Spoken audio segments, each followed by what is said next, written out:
The Charleston area is about to get the single largest economic development project in the history of South Carolina. What's up, everybody? Welcome back. As always, I am Bill Olson, your favorite YouTubing Charleston realtor, and today we're talking about this massive economic development project, new giant projects coming to the airport, and stick around till the end. Now, this one isn't new, it's new to me and might be new to you, but a way to save money when parking downtown. So let's get right into this and talk about this massive project coming to Berkeley County. Now, Redwood Materials is moving a production facility into Berkeley County, just north of Summerville. Briefly, they are going to have a 600-acre campus, and it is going to bring 1,500 jobs to the area.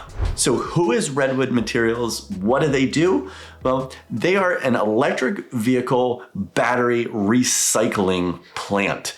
Why this matters is because they are going to create in this one plant enough cathodes and anode components to power 1 million electric vehicles. Their founder and CEO is J.B. Straubel, who really isn't a household name. However, he is one of the 4 founders, along with Elon Musk, of Tesla Motors. So he knows a little something about electric cars. He was with them for over 15 years. Now, like I said, this plant is going to be up in Berkeley County on 600 acres, right across the street from Volvo's US manufacturing plant. Now, this is a very strategic move for 2 reasons. The first is one of their clients is Volvo. And Volvo has announced that in 2024, they are going to be moving some of their production of their Polestar 3 electric vehicle to this Charleston campus. So it'll be very convenient to be able to get their battery components from right across the street. And the second reason this was very strategic,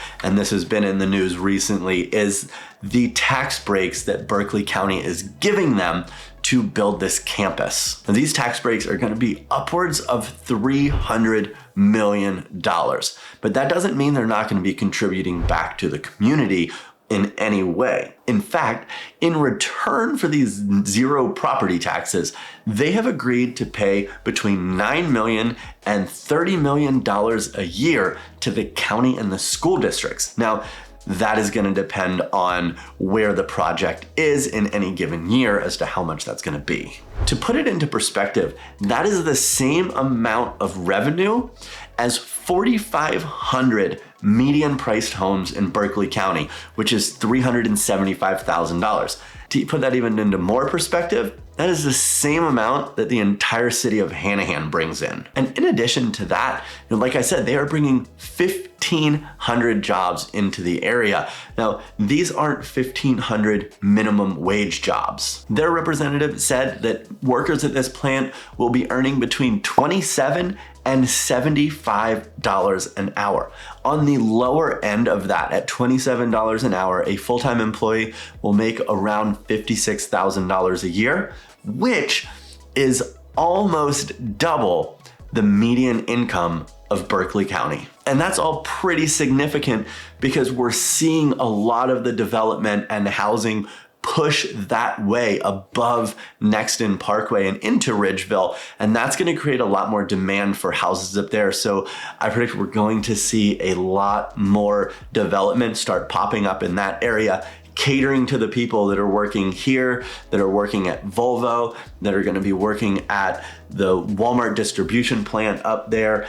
It's just going to really bring a lot to that area. Next, we're going to talk about the airport. Now, I just traveled through the airport and I love the Charleston airport because it's small and it's pretty easy to navigate once you get in. But as you know, it is a very busy airport. It is actually the busiest airport in the state of South Carolina, and it only has 15 total gates. Last year, it did over 5 million passengers, which was by far its busiest year ever. And because of all of this, an expansion is needed. Now, this was announced back in October, but we're talking about it now. Now, the expansion is going to be separated into 2 phases. Phase 1 is going to add 5 new gates, a new parking garage, and a new surface lot. Phase 2 is going to add 7 new gates with Concourse B actually losing a gate in the process, it will expand the restaurant area and also reconfigure International Boulevard and bring in more spaces for overnight plane parking. In total, once it's all finished, there will be 11 new gates, 7,000 new parking spots, more space for passenger drop-off and pickup, and as I said, there will be more areas for overnight plane parking. If we look on this diagram here, you can see that the green area is going to be what's going to be handled in phase 1 with that parking garage where the current surface lot is, and then the blue is going to be phase 2. Now, Elliot Summey, the CEO of the airport, said he wants to have a ribbon cutting for that parking garage in 24 to 36 months, and he wants the new concourse to be open in 36 to 48 months. And lastly, we have that item that isn't coming soon or new, but it was new to me and I want to make sure that you are aware of it. And it's a way to save money when parking downtown. Now, this system's actually been in place for 10 or more years now, but I'm just now finding out about it. Now, it's called a smart card, and it is set up to simplify parking and save you money. Now, basically, you are buying a prepaid parking card for downtown. You put it in the parking meter just like you would your credit card to pay for parking.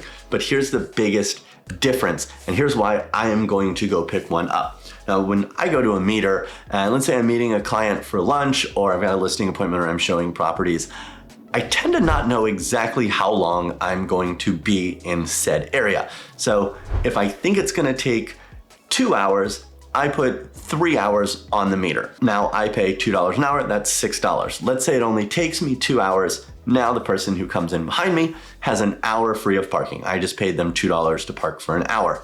With the smart card, if you put 3 hours in there, $6, when you come back, you can reinsert your card and it will credit you that last hour back onto your card, so you're not paying for someone else to park. The card doesn't guarantee you a parking spot or let you stay in the meters longer than the allotted time, but it does make it easier and the ability to refund your card. Cards are $5. You have to go down to 180 Lockwood on the second floor to pick those up. And here's the only downside of these cards that I found out. And if anyone from the city of Charleston is watching this, let's try and get this changed.